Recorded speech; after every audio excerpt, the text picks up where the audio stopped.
Hello dear students, welcome to Bajirao IAS Academy, daily newspaper analysis. So today is 10th August 2024 Saturday, and today we have a few important articles from the different newspapers, and we'll try to discuss all these important news articles in a very detailed manner. And before discussing them, yesterday I have given one prelims practice question, that is with respect to Mahakali Treaty. The question is, Mahakali Treaty is an agreement between the government of India and which government, that were given in the options.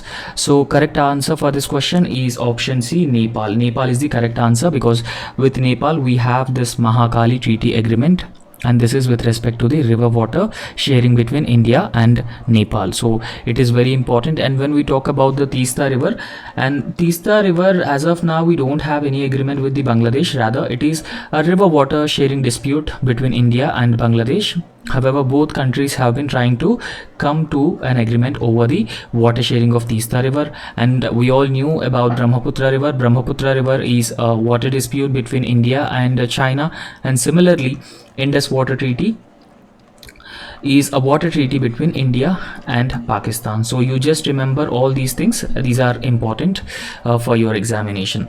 Now if you look into the details of this Mahakali Treaty between India and Nepal, and it is an agreement between government of Nepal and the government of India, right? So this is with respect to the development of watershed of the Mahakali River, and this Mahakali Treaty was signed by both countries in the year 1996. And in fact, when we talk about the details of this Mahakali Treaty, so this treaty has 12 articles, agreements for an integrated development of barrage, dams and hydropower generation, and mutual cooperation in all these areas by these two different countries. And apart from that, so sharing and managing of Mahakali river water as well, right? So Mahakali Treaty is an agreement between India and Nepal. And another important question, so it is current affairs based question. The question is, recently which country awarded its highest civilian award to President Draupadi Murmu? So that is the question. Options are New Zealand, Australia, Tuvalu and Fiji. So this is a very simple question, and if you regularly follow the newspapers, you can easily answer this question. Try to answer this question in the comment section. And the first article that we are going to start this discussion is with the Waqf Amendment Bill of 2024, and in fact it is recently introduced on August 8. So it was introduced in the Lok Sabha. However, so it is regularly and frequently in news, and there were a lot of discussions and debates have been taking place about the Waqf Amendment Bill in the Parliament, in the ongoing parliamentary sessions. So therefore it is important that we need to look into the major provisions of Waqf Amendment Act. So what kind of a changes that the center government wanted to bring in the functioning of these Waqf boards, and so we'll look into all those details. But the context is that recently the union government announced a 31-member joint parliamentary committee. Now whenever we talk about the joint parliamentary committee, so this committee consists of members from both Lok Sabha and Rajya Sabha. So the center has decided, the union government has decided to refer this Waqf Amendment Bill to 31-member joint parliamentary committee to examine the most contentious Waqf Amendment Bill of 2024. And in fact, so this joint parliamentary committee would consist of 21 members from the Lok Sabha and 10 members from the Rajya Sabha, and in fact it was given a timeline to submit its report to the Lok Sabha by the last day of the first week of next parliament session. So that is the time limit that was given to the joint parliamentary committee. So the joint parliamentary committee would look into the provisions of Waqf Amendment Bill 2024, and it would also make a detailed suggestions and recommendations to the parliament, right? So we need to understand what exactly is this Waqf. So when we talk about Waqf, so it is a personal property, right? So in a very simple terms, Waqf is a personal property, and this personal property is given by Muslims with a specific purpose. For example, the purpose include religious purpose, charitable purpose, or any other private purposes. So mostly it is a land or it is a property that is being given for the religious purposes in Islam religion, and that is waqf. Okay, so that is known as waqf. Now when we talk about the historical background of this waqf, so the term or the concept of waqf was started in India when the Muslim rule has started in India. So right from the advent of the Muslim League, the concept of waqf started in India. So during even the Mughal and even Delhi Sultanate periods also, the waqf management was centralized and theocratic in nature. Theocratic in the sense that it is religious in nature, mostly Islamic religious in nature when we talk about the waqf. So waqf is not a new term. It came into existence not during the colonial times or not during after independence. Rather, it was existing right from the medieval times when the advent of Islamic rule was started in India. Now, how these waqf is being formed? So it can be formed through a deed, and it can also be formed through an instrument orally, or a property can be deemed to be a waqf if it has been used for religious charitable purposes for a long period of time. Then that property or that land can be considered part of waqf. So in fact, one of the most crucial provisions with respect to waqf was that, so once a property is designated as a waqf property, so its character will never changes forever. Okay, so once a property is declared as waqf, its character changes forever and it cannot be reversed. Right? For example, a person has one piece of land, 10 acres of land, and he given 10 acres of land to the waqf, and then the character of the land cannot be reversed again. Imagine that a government land goes under the waqf. So if government land goes under waqf, then it cannot be reversed again. So that is the nature of this waqf land. However, so there is a central waqf council, right? So central waqf council and even waqf tribunals also that were established by the Act of 1964. Waqf Act of 1964, we have one such act, right? So this it was established, the Central Waqf Council was established in 1964, and the major roles and responsibilities of this Central Waqf Council is to supervise and even advise the state level waqf boards across India. Because at the central level and even at the state level, there are different waqf boards who looks after the waqf properties, right? So this Central Waqf Council was constituted in 1964, and its major responsibility is to supervise and advise the state level waqf boards across India. And apart from that, it also has a certain specific functions. For example, it actually provide guidance to the central state governments and even for the waqf boards on the management of the property. So how can the property can be managed? So all the advice and the guidance is being given by this waqf council. And apart from that, it has also one other important function. It can require the waqf boards in all states across India to provide information about their performance, and that includes the financial records and reports of these waqf boards also. So that was the Central Waqf Council that was constituted in 1964. Now apart from that, there are also waqf tribunals constituted to look into the disputes, to look into the disagreements over the waqf property. So the Waqf Act has actually provided for the waqf tribunal, and that to be constituted by the respective state governments in every state. And the major responsibility or the objective of constituting this waqf tribunal under Waqf Act is to resolve disputes to the waqf properties across India.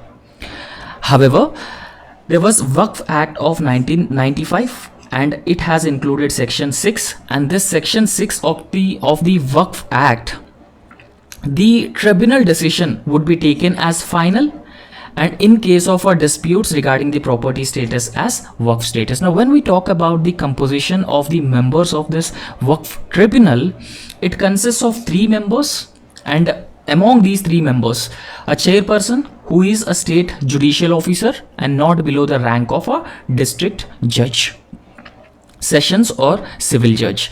And second, an officer from the state civil services, a person with knowledge of Muslim law or and jurisprudence. So these three will be the members of the Waqf tribunal, and that is constituted to resolve disputes related to the Waqf properties across India. So there are two different bodies to look into the matters of Waqf properties. One is Central Waqf Council with several functions, and also Central Waqf Tribunals, or you can say Waqf Tribunals. So however, to Waqf Act of 1995, there was an amendment made in the year 2013 by the former government under the Congress, right?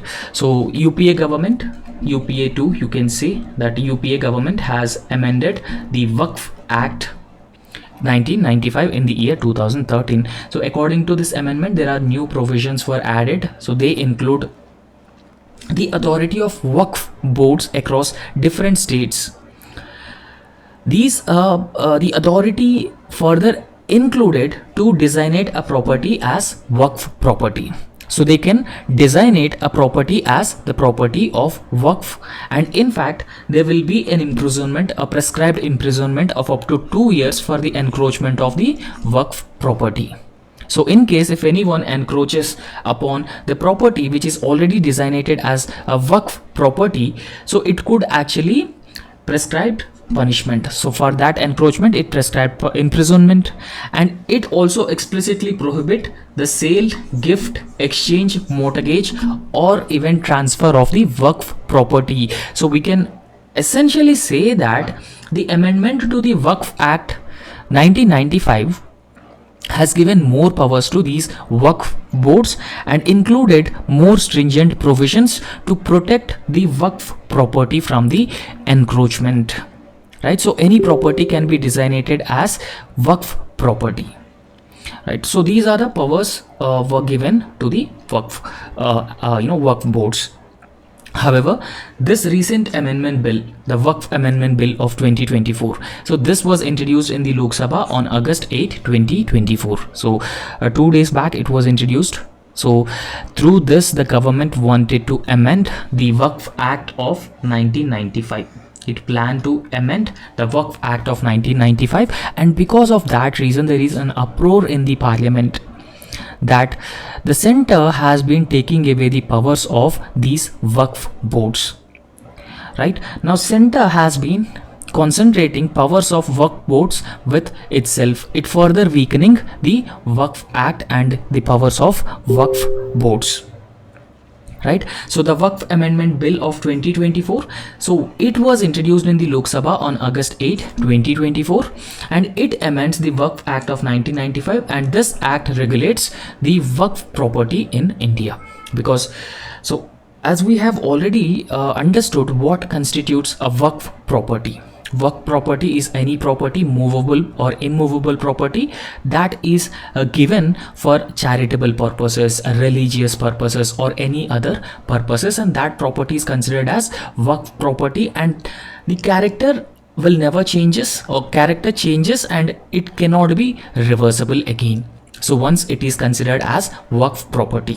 So we can see that there is a huge concentration of powers among these Waqf boards with respect to declaration of any property as Waqf property.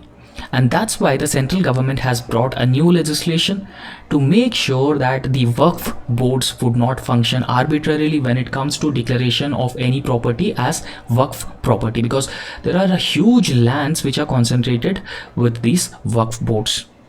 And apart from that, the Waqf Act actually defines Waqf as an endowment of movable or immovable property for the purposes considered as pious purpose, religious purpose, charitable purpose under the Muslim law. And in fact, so as per this Waqf Act of 1995, it is required that every state must constitute a Waqf board, and the responsibility of this Waqf board is to manage the Waqf properties. However, so what are the key provisions, or what are the important provisions of this Waqf Amendment Bill of 2024 that Centre has recently introduced in the Lok Sabha, and Centre also decided to refer it to the Joint Parliamentary Committee for the suggestions and in-depth analysis of the Waqf Amendment Act of 2024. Also Waqf Amendment Bill of 2024. So in fact, the bill actually empowers the central government to make rules regarding matters such as registration of the Waqf property, publication of accounts of Waqf, and publication of proceedings of Waqf boards, because every state has a Waqf board and that Waqf board manages properties. Okay, Waqf properties managed by the Waqf boards, and that are constituted through the Waqf Act of 1995. So under this Waqf Act of 1995, government may get the accounts of Waqfs audited at any point. However, this Waqf Amendment Bill of 2024 actually empowers the central government to get these audited by the Comptroller and Auditor General and even the designated officer. Now, as of now, please understand, the Waqf properties are not audited by the Comptroller and Auditor General of India, so which is a constitutional office established under Article 148 of the Indian Constitution. However, if central government deems necessary, the Waqf accounts can be audited or can be sent for the audit through the CAG or any other designated officer as well. And in fact, so if any Waqf board identifies a property as the government property, then for that particular thing also this Waqf Amendment Bill has certain provisions. So this bill actually states that any government property which is being identified as Waqf property or a property that belongs to the Waqf board, and that will cease to be so. And in fact, the collector of the designated area will determine the ownership in case of uncertainty over the land, and collector of the designated area will also submit a report to the respective state government. However, so if deemed a government property, then this particular property will be updated in the revenue records by the district collector of that designated area.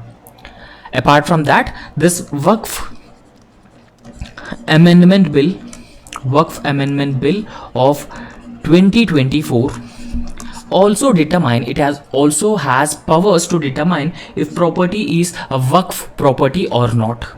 So for that, the Act empowers the Waqf board to inquire that and determine if a property is Waqf property or not. However, understand, this is Waqf Act of 1995. So that has given powers to the Waqf board to determine or inquire and determine if any property is a Waqf property or not. However, this Waqf Amendment Bill of 2024 has removed this power of the Waqf boards.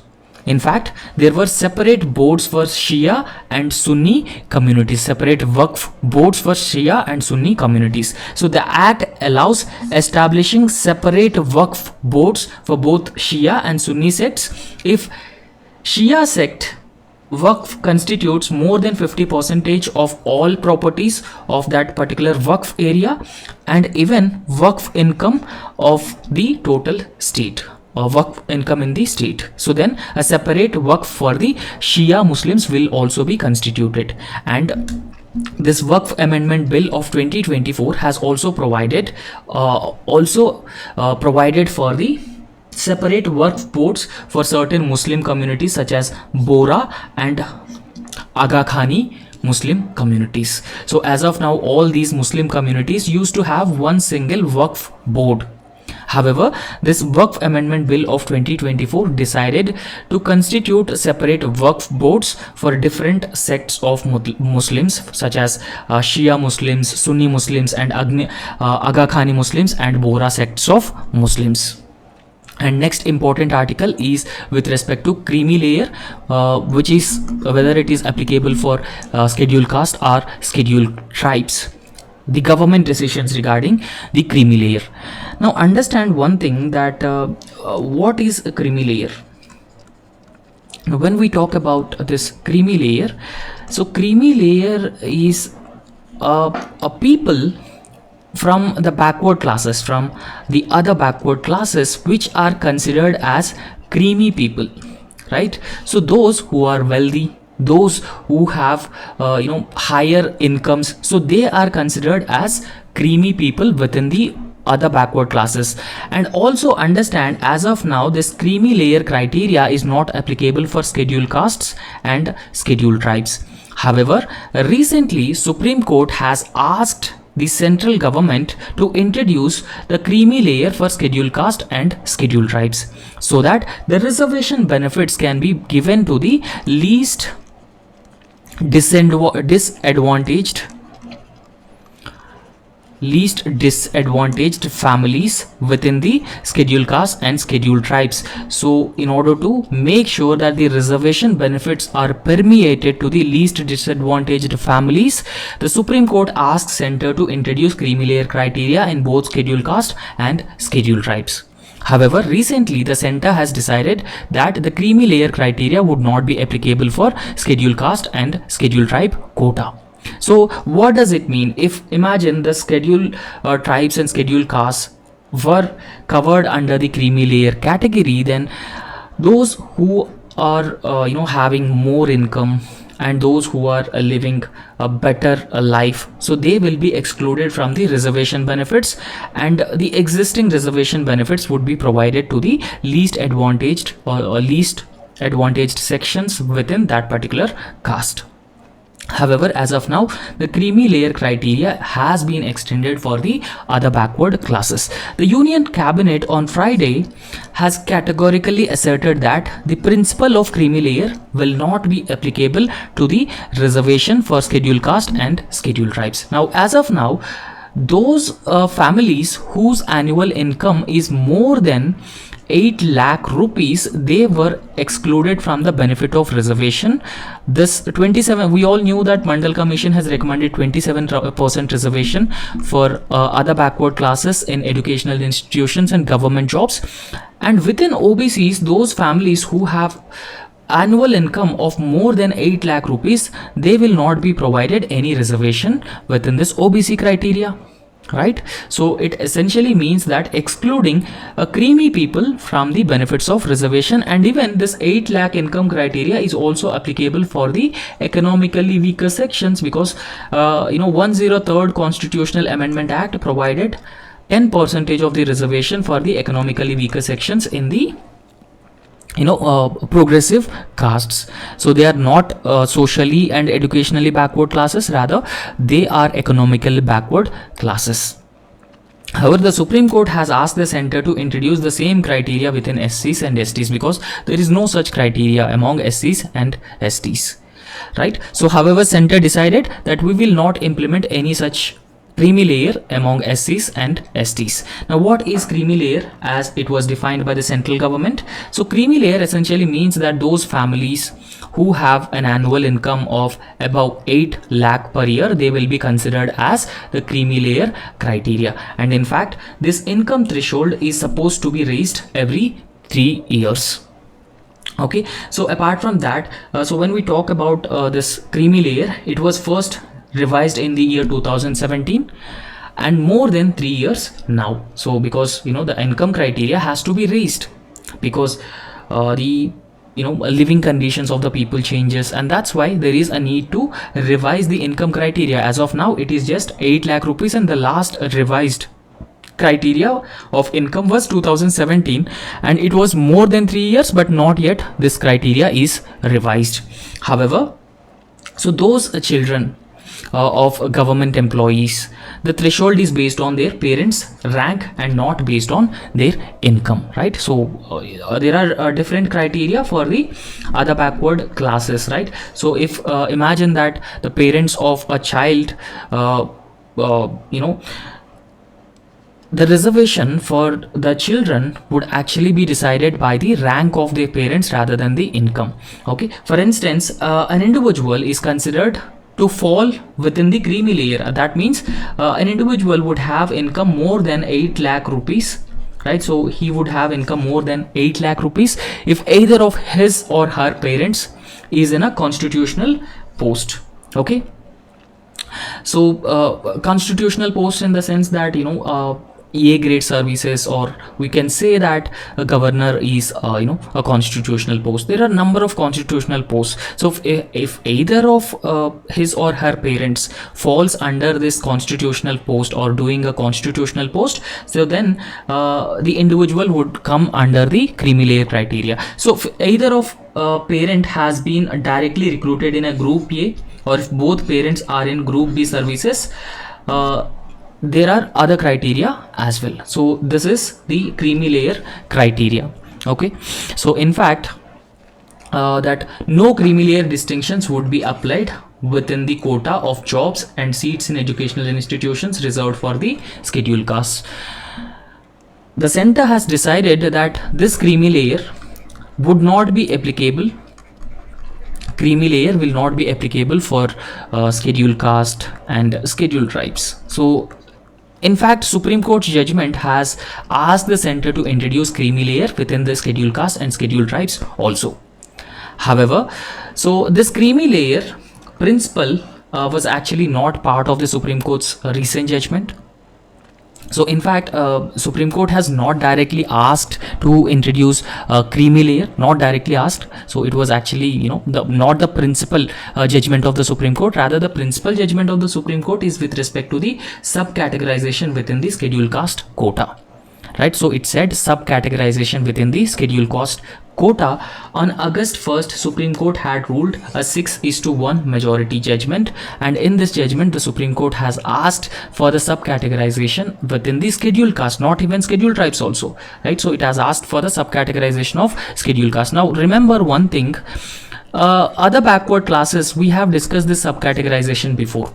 Subcategorization will benefit the least advantaged sections within the OBCs, because as of now the 27% of the reservation which is given for the OBCs is mostly gone for the progressive and most socially and educationally, economically forward progressive sections within the OBCs. However, in order to benefit the least advantageous sections within the OBCs, the Supreme Court has asked to introduce subcategorization within the OBCs, and this subcategorization makes that the reservation would be divided in proportion to different castes and their social, economic and educational backwardness. So with the subcategorization, it is expected that the least advantageous sections will get benefited. However, there is also a long-standing demand of subcategorization within the scheduled caste also. However, the Supreme Court was asked the center to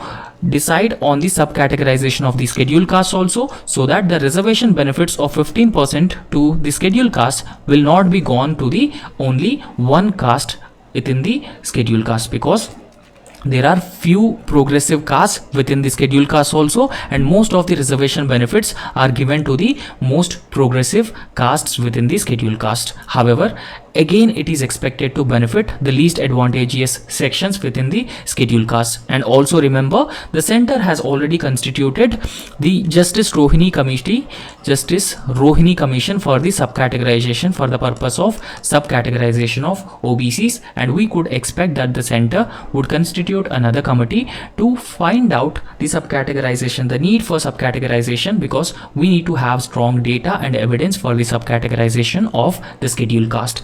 And in fact, states were also permitted to subclassify the communities within the SC list based on the empirical data that they have about the scheduled caste, and the state government was also empowered to grant quotas within the reserved category to uplift those sections within the broad category of caste belong to more underprivileged castes.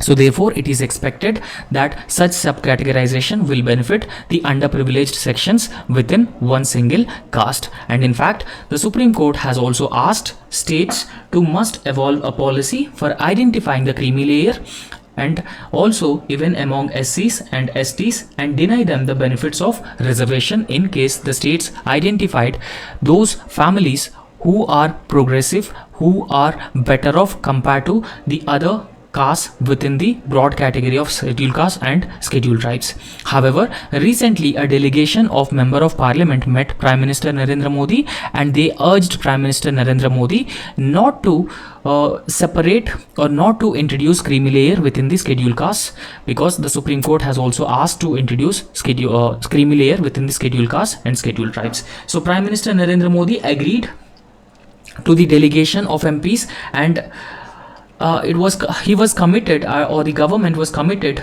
to not applying the creamy layer within the scheduled caste category, right? So when we talk about the creamy layer is the principle that was based on the fundamental right to equality, right? So it is actually based on the fundamental right of equality. Unless it is applied, the genuinely deserving person would not access the reservation benefits. Now one thing is that imagine within the OBCs, if the creamy layer is not introduced, that means that everyone within the OBCs can compete for the 27% of the reservation.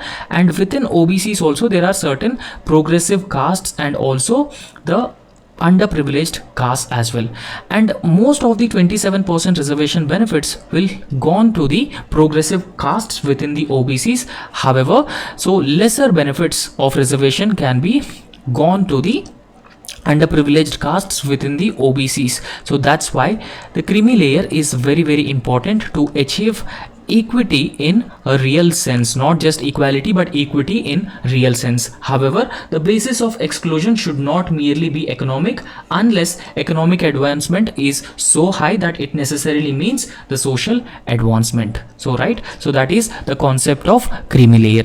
And next article that we are going to discuss is about the tuberculosis. Now we will understand what exactly is this tuberculosis and what is this new treatment that could be effective against the multi-drug resistant TB, right? So tuberculosis is a bacterial disease caused by Mycobacterium tuberculosis.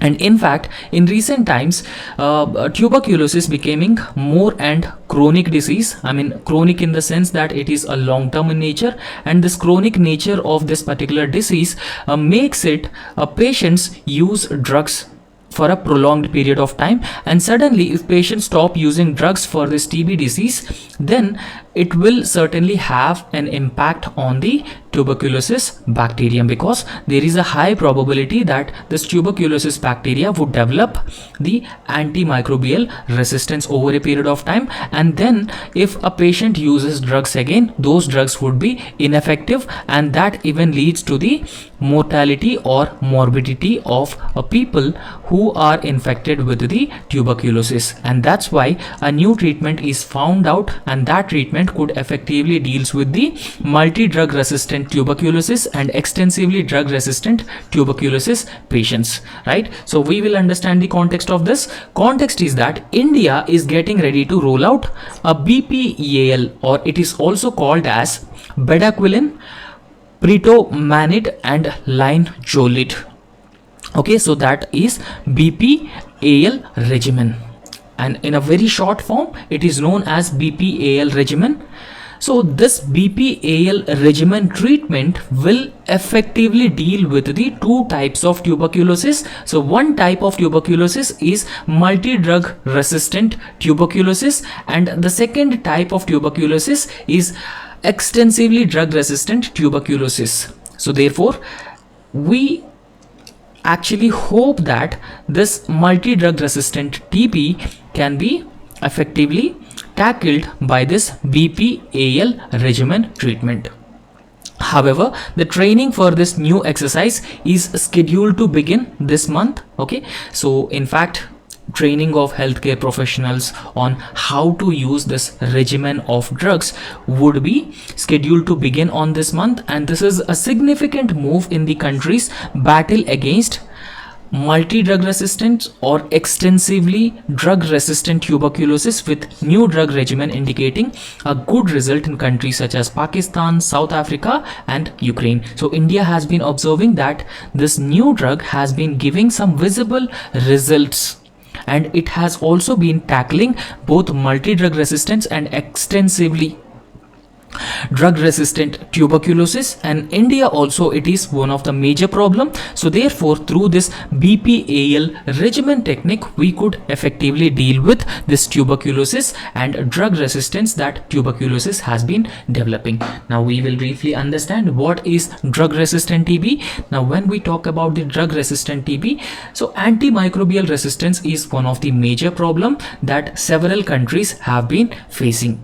It has also been creating a lot of challenges with respect to drug manufacturing or the usage of drug, and in fact it has also been claiming the lives also. Now when we talk about the drug resistant tuberculosis or antimicrobial resistance, in a very simple form, antimicrobial resistance means, so antimicrobial resistance essentially means that if any person has been suffering with the tuberculosis or any other disease, and there are certain prescribed medicine and that can be used for this tuberculosis, and when the person is exposed to the TB for a longer periods of time, when the person has been using more and more medicine to treat this tuberculosis disease, over a period of time this TB disease would develop resistance against these drugs, and if patient uses these drugs continuously, there will be no change in the effectiveness of this tuberculosis, and it would continues to cause disease among individuals, and over a period of time it would further deteriorate, and that would lead to the mortality of individuals who are infected with the tuberculosis. So that is the drug resistant TB. So some tuberculosis germs are considered as they are resistant to medicines used to treat the TB disease. Okay, so there are a lot of medicines which are being used to treat the TB disease. However, certain TB germs are resistant to medicines used to treat the TB disease, and this effectively means that a medicine can no longer kill the TB germs. They can no longer kill the TB germs, and drug resistant TB disease is difficult and it is also very costly to treat. Right, so when it is difficult and very difficult to treat, and the medicine is also very costly to treat, most of the people who are living in the low income countries or middle income countries like India, which is a country with more number of people who are in below poverty line, so when they cannot afford the costly treatment, and it is also very difficult for them to treat such drug resistant tuberculosis. However, the most important way through which we can prevent the drug resistant tuberculosis disease is for all people being treated for TB disease to take all TB medicine exactly as prescribed. Okay, so we need to take the TB medicine exactly as prescribed. So there should not be any gaps when it comes to taking medicine for this TB disease. And in fact, there are different types of drug resistant tuberculosis disease, and it actually depends on what medicines the TB germs are resistant to. Okay, so because there are certain germs which are resistant to the medicine, and they are not responsive to the medicine, and what happens is that the TB continues to harm the host individual, and it continues to damage the lungs, and that would further causes mortality among the individuals, and that is a very serious issue. And when we talk about the tuberculosis, it is a chronic and long-term disease, and therefore it requires a long-term usage of medicine. Long-term usage of medicine is a very important aspect with respect to the TB disease. However, the multi-drug resistant tuberculosis disease is caused by germs that are resistant to two or more of main TB medicine, so such as isoniazid and rifampicin. So these are the two drugs which are being proved effective against the TB, but now the TB germs started developing resistance against both isoniazid and also rifampicin also. And apart from that, there are two more serious forms of multi-drug resistant tuberculosis, and which are called as pre-extensively drug resistant tuberculosis, or they are also called as pre-XDR TB, and the extensively drug resistant tuberculosis or XDR-TB. Okay. Now, what are the causes of the tuberculosis? We need to understand the causes, right? So when we talk about the causes of tuberculosis, TB is mainly spreads through the droplets, air droplets, suspended air droplets.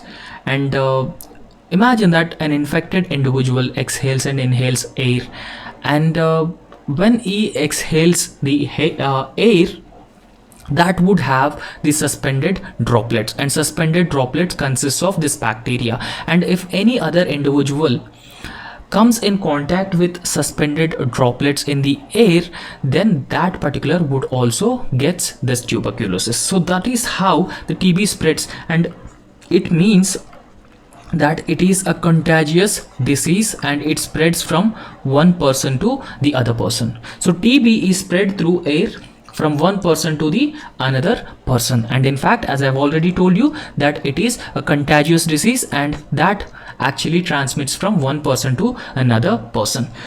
TB germs are put into the air when a person with TB disease of the lungs or throat, cough, speaks or sings. So this is how the TB disease would actually spreads to a new person.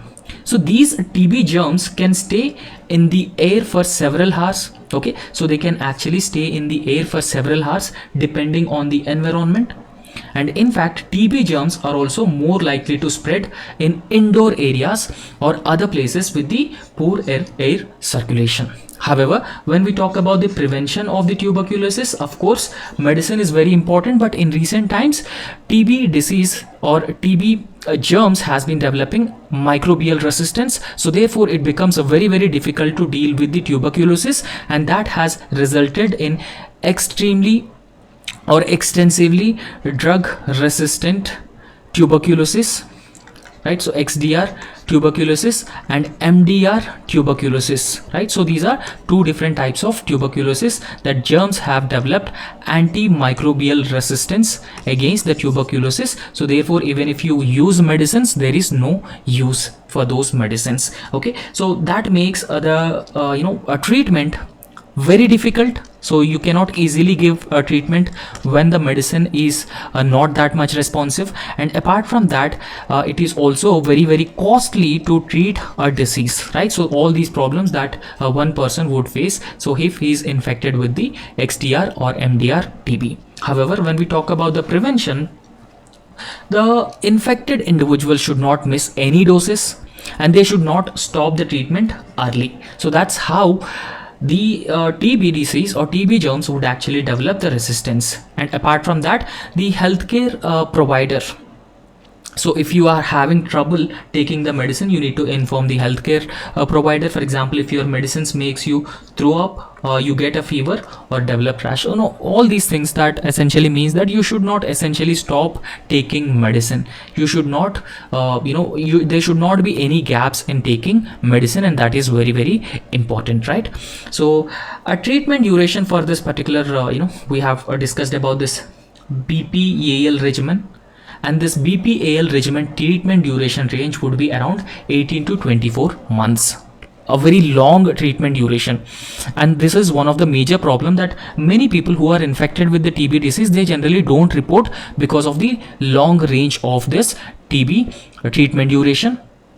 And in fact, the BPAL treatment actually brings down the total time of this treatment to around 6 months. Now, earlier in the conventional methods, the treatment has to be received for 18 to 24 months. But now under this BPAL method, so the treatment time would be reduced to around 6 months. Furthermore, the older all oral drug regimen that included nearly 14 different anti-TB drugs for a patient to take every day. So it would be very difficult for a patient if if patient has to take around 14 different anti-TB drugs. That would be very difficult. However, this BPAL regimen would significantly reduces the number of drugs that the patient has to take. And in fact, the World Health Organization has also recommended a 6-month regimens of BPAL and even BPALM treatments. So these are two different types of treatment methods, and that treatment methods would be significantly helpful in dealing with both extensively drug resistant tuberculosis and even multi-drug resistant tuberculosis, both types of tuberculosis. So both BPAL and BPALM regimens and drug resistant TB treatment has become more effective. It would become shorter and less burdensome for the patients, and even cheaper for both health systems and even patients also, right? So these are the advantages of new treatment regimens, and it is expected that this new treatment regimens would substantially reduces the TB burden on both XDR TB patients and MDR TB patients, because if you look at India, so there are number of TB cases which are either diagnosed or not diagnosed. So these treatment methods will significantly help in cutting down the duration of the course or duration of the treatment, and also the number of medicines that the TB infected patients have to be taken.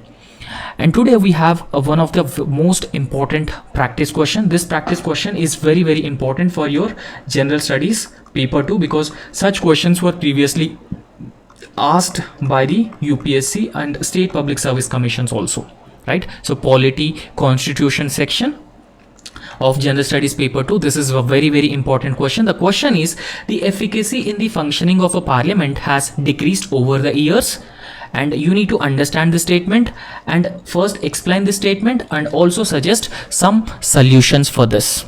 Okay, now how can we decode this question? So in order to decode this question, so first we need to structure it properly. We need to divide this question into multiple parts and try to address all these parts. So first of all, what you have to do, you can give some brief data. You can write what is parliament, and then you can also give some relevant and important data with respect to the functioning of the parliament, and that effectively shows that there is a declining efficacy of the parliament or efficiency of the parliament. So that makes your introduction more and more impactful. And the second part of the question is, you need to mention significance of efficient functioning of the parliament. Now why it is important, the parliament need to function as efficiently, as effectively as possible. And third, write some reasons for decreased parliamentary function. It is also very important. And then conclude the answer by writing some important suggestions. So all these things you have to mention in the approach of your question, right? So when we talk about this, as I have already told you, you briefly introduce that the Parliament of India is a supreme legislative body in the country, right? So it is a supreme legislative body in the country, and we can say that Parliament is a temple of democracy. That kind of importance that we have attached to the parliament. And in fact, India is the largest democracy in the world, largest democracy, and also most successful, one of the most successful democracy in the world.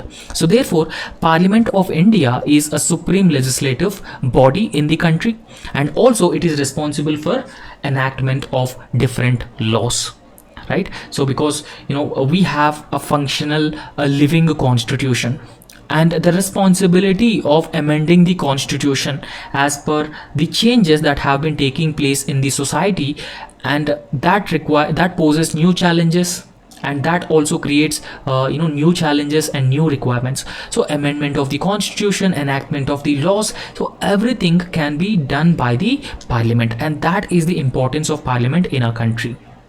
However, so within the parliament there are a lot of instruments of accountability, and these instruments of accountability actually hold the government in the power accountable. Such as, when we talk about the instruments of accountability, there are a number of such instruments. For example, there is a parliamentary committee system, and a motion on the floor can be introduced. For example, no confidence motion. So if government loses majority, then the government must resign from the government. And these instruments of accountability in recent times, they have been becoming increasingly dysfunctional, and declining standards and debates, decorum, discipline is a concern, and it is also evident from what we have been observing from the parliament. However, when it comes to the data that we need to write, so with respect to the declining efficiency of the parliament, so according to the PRS legislative research, right? So PRS legislative research says that against 127 days of sitting in the 1950s, Lok Sabha met only 74 times in 2012, and likewise Rajya Sabha on an average meets 23 days in the 1950s, but it has been reduced to mere 74 days in 2012. However, it is, even though old data, you can also present some new and relevant data about the declining efficacy or efficiency of the parliament. Okay, so the number of sittings have been reduced in the parliament, and the debates have been further declining, and very less number of bills are being referred to the joint parliamentary committees. For example, when we talk about the recent 17th Lok Sabha, a very less number of around 18% of the bills are being referred to the parliamentary committees. Compare it with the 14th and 15th Lok Sabha, so where around 74% and 68% of the total bills which are introduced in the parliament are referred to the parliamentary committees. So by this data we can clearly infer that there has been a declining efficiency in the parliament or the functioning of the parliament.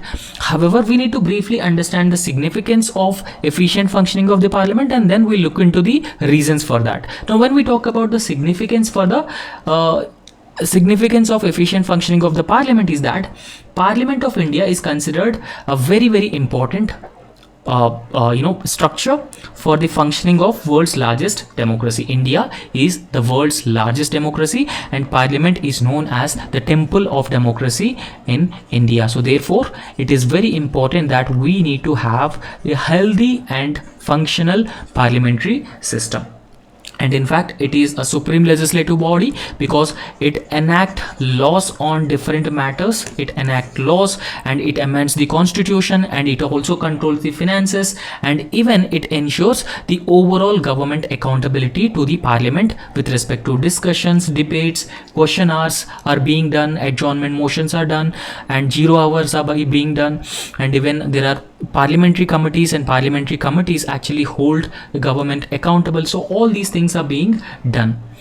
And in fact, the parliament also represent the aspirations of diverse sections of Indian society. So it also addresses various social, economic, political issues through legislation and even the policy making also. However, there are some reasons because of which there has been a decreased parliamentary functioning. Now we need to understand what are those reasons. Because of these reasons, parliamentary functioning, or there is an inefficiency in the functioning of the parliament. Now when we look into those aspects, the problem is criminalization of politics is one major reason for increasing decreasing productivity in the parliament, increasing inefficiency in the parliament. So there are there is a trend that lawbreakers becoming lawmakers, and there is an increasing presence of these criminal elements in the legislature, and this increasing nature of, or increasing elements, criminal elements in the parliament actually undermines public trust, and it also hinders the effective lawmaking. For example, so when we look into the data of criminalization of politics, in the year 2019 Lok Sabha elections, 159 MPs actually declared serious criminal cases against them, and serious criminal cases includes rape, murder, attempt to murder, kidnapping, crimes against women. Right, so they were accused of all these serious and heinous crimes against them. So therefore we can clearly say that the criminals have been entering into the politics. And in recent times there is a trend of increasing the ordinance route. Right, so the government has been increasingly using ordinance route to pass certain laws. So therefore it has been amounting to the bypassing of legislature. Okay, so increasing executive orders on the part of the government, because government has been enjoying a clear majority in past few governments, and apart from that, government has also been increasingly issuing ordinances and delegated legislation. So all these factors have been contributed to the decline in the parliamentary authority.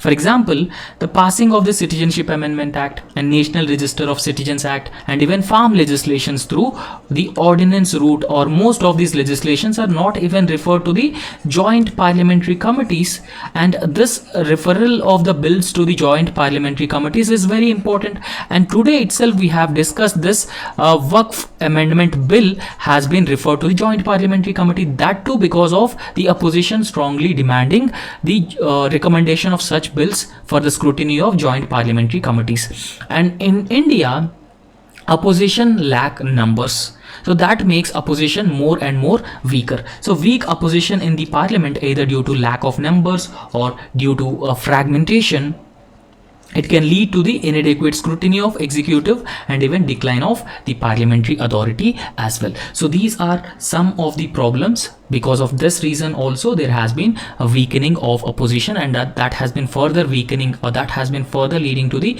inefficiency in the functioning of parliament. And even the government has been increasingly using the money bill route, because Speaker of the Lok Sabha is the final authority to determine if there is any disagreement or dispute whether the bill is money bill or not under Article 110 of the Indian Constitution. Then Speaker would be the final authority to determine any bill as money bill or not. And recently government has also been increasingly using the money bill route to pass legislations, so that essentially amounts to bypassing of Rajya Sabha. So one example was Aadhaar bill, and even amendments were made to the Prevention of Money Laundering Act of 2002, and this is also bypassing of, this is also identified as a money bill, thereby bypassing the Rajya Sabha scrutiny and discussions. And these things have to be avoided. So however, there are certain suggestions that can be implemented. So first and foremost, government can actually amend the rules of procedure in both houses of the parliament, Article 118 of the Indian Constitution, right? So Article 118 talks about the rules of procedure in the both houses of the parliament, and government can also make it mandatory to refer bills, all the bills which are introduced in the parliament, either house of the parliament. Any bill which is introduced in the either house of the parliament must be referred to the any joint parliamentary committee for a detailed scrutiny, and that should be a very, very important aspect. So the government should also prescribe appropriate action against unruly members, for example regularly constituting the ethics committee of the parliament, and also making sure that more powers for the scrutiny of the bills should be given to the parliamentary committees such as Public Accounts Committee, Estimates Committee, because they are more effective in holding governments accountable, and they would further enrich the debates and discussions in the parliament, and that is very important here. And apart from that, inner party democracy among the political parties is very, very important, because the parties need to held accountable for their obligations under various laws, rules, as well as their own constitutions as well. For example, incorporating natural justice rules in the process of expulsion of the party members. And apart from that, there is also need to amend the 10th schedule of the Indian Constitution that deals with the anti-defection law, right? So anti-defection law has to be amended to further improve the efficiency of the parliament as well, because anti-defection law imposes certain restrictions on the freedom of speech of the members of the parliament, hence it should be amended. And code of conduct for the parliamentarians should also be prescribed, because there should be a proper code of conduct and code of ethics. So that is also mandatory for both Lok Sabha and Rajya Sabha members, state assemblies and councils, state legislative council. So that could further minimize the disruption, and that would help maintain a decorum in the house, thereby further increasing the efficiency of the parliaments. Okay, so in any way, Indian Constitution has provided for the parliamentary form of government. So therefore, in this backdrop, it is very important that we must increase the efficiency of the parliament by undertaking these measures, right? So that's all in this lecture, and thank you so much. So if you like our work, try to subscribe our YouTube channel and also hit the like button. Thank you.